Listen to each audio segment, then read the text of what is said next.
दोस्तों जब भी हम किसी वेबसाइट का एसईओ करने वाले होते हैं, भले ही वो हमारा वेबसाइट हो या फिर हमारे किसी क्लाइंट का वेबसाइट हो, तो सबसे पहला काम हमें करना होता है वो होता है एसईओ ऑडिट। तो एसईओ ऑडिट कैसे किया जाता है यही हम इस वीडियो में सीखने वाले हैं, और वो भी WooRank का यूज करके हम कैसे कर सकते हैं ये इस वीडियो में सीखेंगे। तो बहुत ध्यान से इस वीडियो को पूरा देखना, अच्छी तरीके से समझना, ताकि आपका जो पहला स्टेप हो ना उसमें कोई गलती कभी भी नहीं हो। तो दोस्तों इस वीडियो को स्टार्ट करें, आप जल्दी करें चैनल को सब्सक्राइब और बेल आइकन को प्रेस, क्योंकि इसी से हमारे आगे आने वाले वीडियोस की नोटिफिकेशन आपको आगे मिलते रहेंगे। दोस्तों चलिए शुरू करते हैं। दोस्तों जब भी आपके पास एक नई वेबसाइट आती है, फॉर एग्जांपल आपके क्लाइंट की हो सकती है, और आपको करना होता है उसका एसईओ, ठीक है।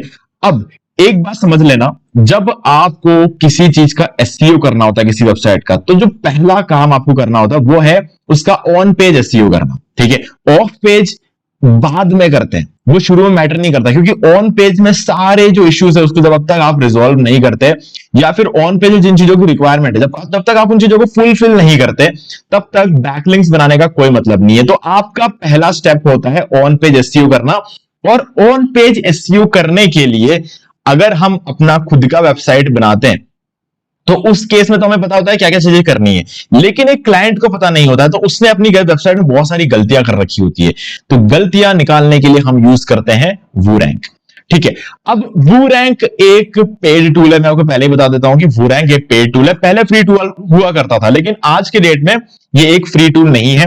तो आप इसका ट्रायल यूज कर सकते हो फ्री में, उसमें नो डाउट आप उसका ट्रायल यूज कर सकते हो, तो वो कोई इश्यू नहीं है। बट स्टिल यहां पर क्योंकि एक पेड टूल है, इसका रिजल्ट भी काफी अच्छा निकल के आता है। तो मैं यहां पर आपको एक साइट चेक कर रहा था, मैंने अभी इस कीवर्ड को यूं ही सर्च नहीं किया है, best home remedies for glowing skin, ठीक है। तो अभी फॉर एग्जांपल यहां पर हमारे पास ऑप्शन है फार्मेसी और हेल्थ लाइन। हम कोई भी एक साइट को ओपन कर सकते हैं, यहां पर हम ऊपर के नहीं, हम थोड़ा नीचे साइट को ओपन करेंगे। फॉर एग्जांपल दिस वन विनमेक, तो इसको ओपन करते हैं और हमें चाहिए इसका मेन डोमेन, हमें बाकी सब चीजें नहीं चाहिए, हमें इसका मेन डोमेन चाहिए। तो मेन डोमेन लाएंगे और यहां पर हम पेस्ट कर देंगे। सिंपली उसका जो यूआरएल है आप उसको यहां पर पेस्ट कर दो और क्रिएट रिव्यू पे क्लिक कर दो। अब WooRank क्या करेगा ना, इस पूरे वेबसाइट को स्टडी करेगा, ठीक है। पूरे वेबसाइट को स्टडी करने के बाद इसने एक रिजल्ट हमें यहां पर निकाल के दिया है, जो कि ये 70। अब ये 70 क्या है, अगर मान के चलो कि 100 क्राइटेरिया है, उसमें से 70 को ये फॉलो करता है, इस तरीके से समझ लो। बाकी कुछ चीजें हैं जिनको इंप्रूवमेंट की जरूरत है, और कुछ चीजें ऐसी है जिसमें एरर्स है, ठीक है। अब यहां पे हर चीज जरूरी नहीं है कि आप इंप्रूव कर पाओ, हर चीज हर एरर ऐसे नहीं होता कि आप सॉल्व कर पाओ, है ना। तो सबको सोल्व करने के चक्करों में मत रहना। आप ये देखना कि क्या 70 को आप थोड़ा भी इंप्रूव कर सकते हो। अगर आपका वैसे शुरू में अगर आपकी वेबसाइट एकदम नहीं होगी तो आपको 70 का स्कोर भी नहीं मिलेगा, ठीक है। हाँ, ज्यादातर का। अब ये एक गूगल पर रैंक होने वाली वेबसाइट है, इसीलिए यहां पर आप देख सकते हो 70 का स्कोर यहां पर देखने को मिल जाता है। ओके, तो इसीलिए मैं कह रहा हूं इसको बहुत ज्यादा, अब जितना भी है ना उससे इंप्रूव करने की कोशिश करो। शुरू में मान लो हो सकता है 20 होगा, 35 होगा। अब अगर आप उसको 35 से लेकर 70 तक लेकर आ जाओगे ना, इसका मतलब एक बहुत अच्छा स्कोर है। 70 एक बहुत अच्छा स्कोर होता है, ठीक है। आप इससे ज्यादा फर्दर इंप्रूवमेंट यहां करने की कोशिश नहीं कर सकते, क्योंकि WooRank हर एक छोटी छोटी बारीक चीजों को तक पकड़ता है, ठीक है। तो ऐसे में क्या होना कि ये मतलब इतना प्रैक्टिकल नहीं है कि आप इसको 100 आउट ऑफ 100 कर दोगे, यार ये इतना प्रैक्टिकल चीज नहीं होती है। तो उसके चक्करों में मत रहना। आप देखना जितना भी है स्कोर, आपके क्लाइंट का वेबसाइट हो सकता है स्कोर सिर्फ 10 होगा, अगर आप उसे 35 कर दोगे, 40 कर दोगे, इसका मतलब आपने कुछ तो इंप्रूव किया उसके अंदर। तो उस पॉइंट ऑफ व्यू से आपको चलना पड़ेगा। ओके, चलो अब देखते हैं क्या क्या चीजें यहां पर से निकाल कर दी है। तो अगर हम देखें यहां पर पास में टाइटल टैग इसका सही है, ठीक है, और 42 कैरेक्टर्स का। और अगर यहां पर अगर आप देखोगे मेटा डिस्क्रिप्शन, कहीं ना कहीं मेटा डिस्क्रिप्शन में थोड़ा सा प्रॉब्लम, मुझे ऐसा लगता है कि 167 कैरेक्टर्स होना इसके लिए एक प्रॉब्लम है, ठीक है। अब ये लैंग्वेज आपको समझ में नहीं आ रही होगी, मुझे भी समझ में नहीं आ रही है, टेंशन मत लो, ये भी किसी ना किसी देश का लैंग्वेज है। बट मेन चीज ये है कि कैरेक्टर्स कितने हैं, 160 कैरेक्टर से नीचे होना चाहिए। अब जैसे ही मैं इसको 160 कैरेक्टर से नीचे कर दूंगा ना मेटा डिस्क्रिप्शन को, ये सही हो जाएगा। और जैसे ये सही होगा, क्या हो जाएगा, इसका स्कोर 70 से ऊपर चला जाएगा। बट इस कंपनी ने, मतलब जिनका भी ये साइट है, उन लोगों ने, उनको नहीं लगा कि इसको करने की जरूरत है, क्योंकि बिना इसको किए भी वो रैंक कर रहे हैं। अब वो अपने मेटा टैग्स को चेंज करके अपनी रैंकिंग को गिराना नहीं चाहते, इसलिए वो इस चीज को नहीं कर रहे। तो इसीलिए कह रहा हूं, जो चीज काम कर रही है उसको छेड़ना नहीं है। अगर आपके लिए कोई चीज काम नहीं कर रही है तो आप उसको बेटर बनाने की कोशिश कर सकते हो, लेकिन अगर कोई चीज आपके लिए काम कर रही है तो उसको छेड़ना जरूरी नहीं है ना। अब सिर्फ इस स्कोर से हम बहुत सारी चीजें यहां पर जो है मतलब अपना एक है ना ब्लाइंड डिसीजन हम यहां से नहीं ले सकते। अगर आप देखोगे ना, ये 167 कैरेक्टर्स होने से क्या प्रॉब्लम आती है, आपको क्या लगता है क्या प्रॉब्लम होगी? मैं बताता हूं क्या प्रॉब्लम होती है। देखो अभी हम जाएंगे यहां पर, अब देखो ये जो कीवर्ड मैंने यहां पे सर्च किया, इस पर ये वेबसाइट रैंक हो रही है, फॉर एग्जांपल ये वाली वेबसाइट रैंक हो रही है, ये है वो मेटा डिस्क्रिप्शन जो कि हमारे इधर ये लंबा दिखाई दे रहा है। अब क्या होता है कि ये मेटा डिस्क्रिप्शन क्योंकि इधर डाला हुआ है, ये मेकिंग इट के आगे नजर नहीं आ रहा है। क्यों नहीं नजर आ रहा है? क्योंकि 160 कैरेक्टर से ऊपर है। तो आप अगर 160 कैरेक्टर से ऊपर का मेटा डिस्क्रिप्शन अपने साइट पे डालते हो तो उसका सिर्फ एक ही प्रॉब्लम है कि गूगल पे वो पूरा रीड करने लायक नहीं होगा। तो इससे कोई फर्क पड़ता है? नहीं पड़ता है, बिल्कुल फर्क नहीं पड़ता है इससे। हाँ, लेकिन जो मेन कीवर्ड है आपका, ठीक है, वो दिखना जरूरी है। जैसे कि आप देखोगे 10+ स्किन वाइटनिंग होम रेमेडीज, तो क्या है यहां पर दिख रहा है? Remedy for skin whitening. ये चीज आपके मेटा डिस्क्रिप्शन में दिखना चाहिए। अगर दिख रहा है स्किन वाइटनिंग है, रेमेडीज है, सब कुछ होम है, सब कुछ यहां पर दिख रहा है, तो इसका मतलब ये है कि आपका मेटा डिस्क्रिप्शन एकदम करेक्ट है। अगर आपके मेटा डिस्क्रिप्शन में ये मेन कीवर्ड इस मेकिंग इट के बाद आ रहा होता, तब ये एक इश्यू बन जाता आपके लिए। ठीक है, तो बस आपको ये देखना होता है कि क्या हमारा जो मेन टाइटल के अंदर जो चीज है, ये बेन वियन कॉक टी, ये बेन वियन कॉक टी कहीं लास्ट में तो नहीं आ रहा है। अगर ये लास्ट में आ रहा होता तो आपको इसे शुरू में लगाना पड़ता है, इसको चेंज करने की जरूरत है, बाकी इसको चेंज करने की जरूरत नहीं है। बस ये आपको एक एग्जांपल बता रहा था मैं। ठीक है, दिखना चाहिए आपका जो मेन कीवर्ड है जो टाइटल में है वो आपकी मेटा डिस्क्रिप्शन में होना भी चाहिए और यही बाहर से दिखना भी चाहिए। कुल मिला के बस इतना सा कॉन्सेप्ट है, ये आपको समझना है। अगर ये सब चीजें सही है तो आपको बहुत ज्यादा इसमें छेड़छाड़ करने की जरूरत नहीं। अब चलते हैं गूगल प्रीव्यू। तो ये गूगल प्रीव्यू ये दिखा रहा है, देखो गूगल प्रीव्यू देख रहे हो आप, तो यहां पर कोमोई तक दिख रहा है। अब देखो यहां पर का कोमोई बेन, ये जो भी लिखा हुआ है ना यहां पर, ये नहीं दिख रहा है। ठीक है, तो ये हमारा जो मोहित यहां तक दिख रहा है, तो ये चीज ने यहां पर बता दिया है। अगर ये आपका मेटा डिस्क्रिप्शन पूरा दिखता ना तो ये इसको ग्रीन कर देता, लेकिन इसका ग्रीन करने से हमारे साइट पे कोई खास बहुत बड़ा इंपैक्ट नहीं पड़ता। हमारे साइट की रैंकिंग उतनी होती जितनी पहले है, बस हाँ दिखने में सुंदर लगता, बस वो चीज है। ओके, अब इसके बाद आता है हेडिंग। सारे हेडिंग टैग एकदम परफेक्ट है, तो आप देख सकते हो इसमें ग्रीन है।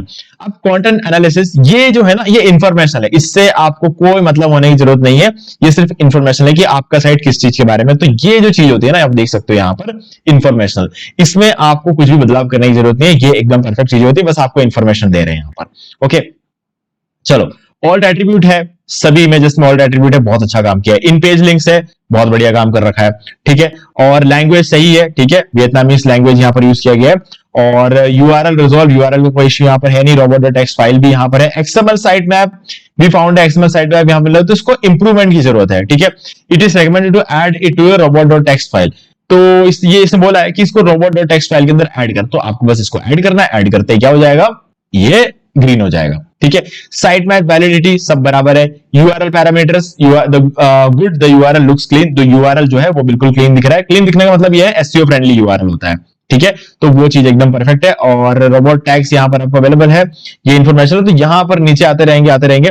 तो अब schema.org, यहां पर टाइप ऑर्गेनाइजेशन एक्सपेक्ट्स है प्रॉपर्टी यूआरएल, तो ये एक एरर है जिसको आपको सॉल्व करना पड़ेगा। ओपन ग्राफ प्रोटोकॉल, ये फेसबुक का होता है। ठीक है, फेसबुक से एक इमेज जो है फेच होकर यहां पर नहीं आ रही है, तो कहीं ना कहीं आपको ओजी लगाना पड़ेगा। ओजी मतलब ओपन ग्राफ। ठीक है, ये फेसबुक के लिए होता है। ओके, अब इसके बाद आता है ट्विटर कार्ड। ट्विटर कार्ड के यहाँ पे क्या, शायद इन लोगों ने जरूरी नहीं समझा होगा इस चीज को, लेकिन वो रैंक उसको जरूरी समझता है। ओके, क्योंकि ये सिग्नल्स बेचता है यार, ये हर फेसबुक ट्विटर इन सबसे जो है ना चीजें जो आती है वो सिग्नल बेचता है गूगल को कि ये साइट कितनी रेलिवेंट है, तो करोगे तो अच्छा है। ठीक है, DMIRC, ठीक है, ये यहाँ पर इसको इंप्रूवमेंट की जरूरत है। और एसएल सर्टिफिकेट मिक्स कंटेंट नहीं है इसमें, एसएल सर्टिफिकेट ठीक है, कोई इश्यू नहीं है यहाँ पर। और ये जो चीज आप देख रहे हो ना, your headers are not properly set up to HSTS, compulsory नहीं है, सीधी बात ये है, कंपलसरी नहीं है। और एसेट मिनिफिकेशन, अब ये करने की बहुत ज्यादा जरूरत है, क्योंकि आपका जो है ना CSS और जावास्क्रिप्ट, इसको थोड़ा सा अगर आप मिनिमाइज कर दोगे ना तो साइट का परफॉर्मेंस और ज्यादा इंप्रूव हो जाएगा। तो ये आपको करने की जरूरत है और ये बहुत ज्यादा जरूरी है। इमेज ऑप्टिमाइजेशन, आपको हर केस में मतलब कुछ भी करके इसको सही करना है, कुछ भी करके सही करना है। मतलब some images are not properly size, अगर प्रॉपर्ली साइज नहीं है तो करना पड़ेगा। ठीक है, ये चीज करना बहुत ज्यादा जरूरी है। कॉन्ट्रास्ट, ठीक है, अब यार कॉन्ट्रास्ट का डायरेक्टली कोई बहुत बड़ा इंपैक्ट तो नहीं पड़ता है, वो सिर्फ रीडेबिलिटी के लिए इंपैक्ट पड़ता है। तो अगर आप सही करोगे तो आपके जो यूजर आते हैं ना आपके साइट में, ये ह्यूमन के लिए होता है। ठीक है, यूजर जो आपके साइट पे आता है उनको रीडेबल ज्यादा रहेगा। तो कहीं ना कहीं अगर आप इसे इंप्रूव करोगे तो रीडेबिलिटी अच्छी हो जाएगी, लेकिन इससे एसईओ का कोई खास लेना देना नहीं है। बट हाँ, रीडेबिलिटी अच्छी होगी तो यूजर ज्यादा देर तक रहेगा, बाउंस रेट कम होगा, बाउंस रेट कम होगा तो आपका वेबसाइट रैंक होगा, तो कहीं ना कहीं एसईओ पर इंपैक्ट तो पड़ता है इनडायरेक्टली, डायरेक्टली नहीं पड़ता है, ठीक है, इनडायरेक्टली पड़ेगा। और बाकी अगर आप नेविगेशन वगैरह देखोगे सारी चीजें यहाँ पर परफेक्ट है, और जो कुछ भी करता बैकलिंक्स नहीं है ज्यादा, बट गाइस देखो बैकलिंक्स नहीं है बट फर्स्ट पेज पे रैंक कर रहे हैं, है ना, तो ठीक है ना यार, क्या दिक्कत है, अगर 2-4 बैकलिंक बना लोगे तो सीधी सी बात है बेटर रैंक करेगा, ठीक है। बैकलिंक काउंटर की अगर बात कर ले तो सीधी सी बात है, यहाँ पर बैकलिंक काफी ज्यादा बना रखे हैं यहाँ पर, लेकिन क्योंकि हमने जो यूआरएल डाला है ना, जो होम पेज है, उस होम पेज के लिए ज्यादा बैकलिंक्स नहीं है, ठीक है। शायद सोचा होगा उस कंपनी ने कि हमें होम पेज पे यूआरएल पे बैकलिंक की जरूरत नहीं है, अपनी अपनी सोच होती है, ठीक है। लेकिन ब्लॉग पे ओवरऑल बैकलिंक से 1.7 मिलियन जो बैकलिंक यहाँ पर बना के रखे हुए हैं, तो काफी अच्छा काम किया है। ट्रैफिक एस्टिमेशन लोड मतलब इसमें आप कुछ नहीं कर सकते, ट्रैफिक ऑटोमेटिकली आता है, ठीक है। और काफी अच्छा ट्रैफिक है, देखा जाए तो 72,200 इसका एलेक्सा रैंक है यहाँ पर, ठीक है। ट्रैफिक रैंक जो बता रहा है इसको पहले हम एलेक्सा रैंक बोलते थे। 72,268 most visited website in the world, ऐसा होना भी एक बहुत बड़ी बात है, ठीक है। तो हाँ, कहीं ना कहीं ये चीज मुझे अच्छी लगी क्योंकि ट्रैफिक रैंक इसमें काफी अच्छा है, ठीक है। और डिस्कवर्ड प्रोफाइल की बात कर ले तो एक फेसबुक प्रोफाइल दिख रहा है और एक यूट्यूब प्रोफाइल दिख रहा है। अगर आप ज्यादा से ज्यादा प्रोफाइल बना पाओ तो बहुत अच्छी बात है। फेसबुक पेज इंफॉर्मेशन है खाली, सोशल मीडिया एंगेजमेंट थोड़ा सा कम है, कहीं ना कहीं देखा जाए तो इतने बड़े वेबसाइट के हिसाब से सोशल मीडिया एंगेजमेंट थोड़ा कम है, तो ये सब चीजों को इंप्रूव करा जा सकता है। तो सबसे पहले तो हमें ये आइडिया लग गया कि क्या दिक्कत है यहाँ पर साइट पे, ठीक है। एक और साइट डाल के देखते हैं। ये हमारा एक डेमो वेबसाइट है जिस पर हम बिल्कुल काम नहीं करते, बिल्कुल काम नहीं करते, सिर्फ और सिर्फ वीडियो बनाने के लिए यूज करते हैं। आप में से काफी सारे लोग इस साइट के बारे में जानते होंगे, arielmoney.com, ये हमारा एक डेमो साइट है। अब इस डेमो साइट को देखते हैं कि मैंने इसमें कुछ भी नहीं किया है साइट पर, देखा जाए ना, मैंने इस साइट पे कुछ भी नहीं किया। यहां तक कि आप देखो टाइटल टैग देख लो, है ही नहीं, ठीक है, टाइटल डाला ही नहीं, मेटा डिस्क्रिप्शन मिसिंग है, गूगल रिव्यू है ही नहीं, दिख ही नहीं रहा है। हेडिंग्स अगर आप देखोगे तो जितनी है वो ठीक है, और कंटेंट एनालिसिस ठीक है, ऑल्ट एट्रीब्यूट जितने भी इमेजेस है मैं उसमें सब ऑल्ट एट्रीब्यूट लगाने की मेरी आदत लग गई है, ये जो चीजें मेरी आदत है। इन पेज लिंक्स डाल रखे हैं, ठीक है, और काफी सारी चीजें यहाँ पर एकदम सही है, क्योंकि जहां तक स्केमा जो वहां पर प्रॉब्लम थी वो भी यहाँ पर प्रॉब्लम नहीं है, तो स्केमा का हमने ऑलरेडी कर रखा है, तो ये एक हैबिट बन गया है। अब इस साइट का मुझे कुछ करना नहीं था, देखा जाए तो मुझे ये एरियल मनी जो साइट है ना, इस साइट को मुझे ना तो रैंक करना है, ना ही मुझे इस पर ट्रैफिक लाना है, ये सिर्फ और सिर्फ ट्यूटोरियल्स बनाने के लिए यूज करने वाली वेबसाइट है, तो कहीं ना कहीं मुझे इसको करने की जरूरत नहीं लगी, इसलिए मैंने नहीं किया। तो लेकिन जिन ब्लॉग्स में मैंने काम किया, जो ब्लॉग आर्टिकल वगैरह यहाँ पर आपको डाल के सिखाया मैंने, वो एकदम प्रॉपर सिखाया। तो गाइस आप देख सकते हो सारी चीजें एकदम प्रॉपर, मोबाइल फ्रेंडलीनेस है, वेरी गुड है, ठीक है। मोबाइल रेंडरिंग आप देख सकते हो, थीम एकदम परफेक्टली काम कर रहा है, इसलिए मैं बोलता हूँ जनरेट प्लस थीम का यूज करो। नहीं है आपके पास, मुझे बताओ, मैं आपको जनरेट प्लस का प्रीमियम थीम दूंगा 400 रुपीज में, तो आपको मिल जाएगा, ठीक है। हाँ, ओपन ग्राफ नहीं है क्योंकि हमने कुछ भी नहीं किया, ट्विटर कार्ड नहीं है क्योंकि हमने कुछ भी नहीं किया है, क्योंकि हमारा मेन फोकस है ही नहीं। अब एसएल सर्टिफिकेट की बात कर ले तो रिन्यू और SSL certificate now it expires in a month, तो 1 महीने बाद एक्सपायर होने वाला, तो वो कोई इश्यू नहीं है, हम उसको जब एक्सपायर होगा तब रिन्यू कर देंगे, है ना, वो कोई प्रॉब्लम नहीं है। हमारा डोमेन एक्सपायर होने वाला, सीधी सी बात है, तो बताएगा ना कि डोमेन एक्सपायर होने वाला है, तो वो कोई एरर नहीं है, वो बस जैसे रिन्यू हो जाएगा यहाँ पर ठीक हो जाएगा वो, तो ये एरर तो हमेशा दिखाएगा कुछ चीजें, लेकिन ओवरऑल अगर देखा जाए तो एसएल सर्टिफिकेट में कोई प्रॉब्लम नहीं है, ग्रीन ही दिखा रहा है यहाँ पर, ठीक है। और कॉन्ट्रास्ट वगैरह रीडेबिलिटी का थोड़ा सा इशू रहेगा। एनालिटिक्स कोई ट्रैफिक वगैरह बहुत ज्यादा नहीं है हमारे साइट पे, ठीक है। और हमारा सर्वर लोकेशन एशविल का है, तो फैव आइकन हमने अभी नहीं लगाया है तो इसलिए नहीं है, जैसे लगाएंगे तो आ जाएगा। तो ये सारी चीजें हैं, बैकलिंक्स हमने बिल्कुल नहीं बनाई है, कुछ भी नहीं किया हमने, ठीक है। और कोई सोशल मीडिया ट्रैफिक नहीं है, सोशल एंगेजमेंट नहीं है, हमने कुछ भी इसके लिए कुछ चीज नहीं करके रखी है। लेकिन फिर भी अगर आप देखोगे स्कोर बिना कुछ किए 62 का यहाँ पे स्कोर आ रहा है, वो सिर्फ इसलिए है क्योंकि हमको जो बेसिक्स है ना वो आइडिया, जब भी हम कोई ब्लॉग पोस्ट करते हैं ना, वहां पे आपको सिखाने के लिए भी जब मैं कोई ब्लॉग पोस्ट करता हूँ ना, हर उस चीज को फॉलो करता हूं जो करना जरूरी है, तो इस वजह से यहाँ पर 62 का स्कोर यहाँ पर मिल जाता है। मोबाइल रेस्पॉन्सिव थीम यूज किया गया है, ब्लॉग के लिए एक प्रॉपर थीम यूज किया गया है, इस वजह से बाकी सारी चीजें ऑटोमेटिकली हो जाती है, ठीक है। एसईओ के लिए मैंने रैंक मैथ का एसईओ प्लगइन यूज करके रखा हुआ, उसको ऑप्टिमाइज करके रखा हुआ, तो इसलिए बाकी ऑटोमेटिक स्कोर यहाँ पर आपको देखने मिल जाता है। अब इसको धीरे कभी कभी इसको रिफ्रेश करते रहो, जैसे आप कुछ भी चेंजेस करते हो ना, इसको रिफ्रेश करते रहो और यहाँ पर चीजें ऑटोमेटिकली अपडेट होती चली जाएगी, ठीक है। आप जो भी इंप्रूवमेंट करोगे वो यहाँ पर अपडेट करोगे और उसके बाद रिफ्रेश कर लो, तो ये अपना नया स्कोर आपको निकाल कर दे देगा। अगर आपने कुछ इंप्रूव किया हुआ तो नहीं किया होगा तो वैसा का वैसा दिखाएगा, ठीक है।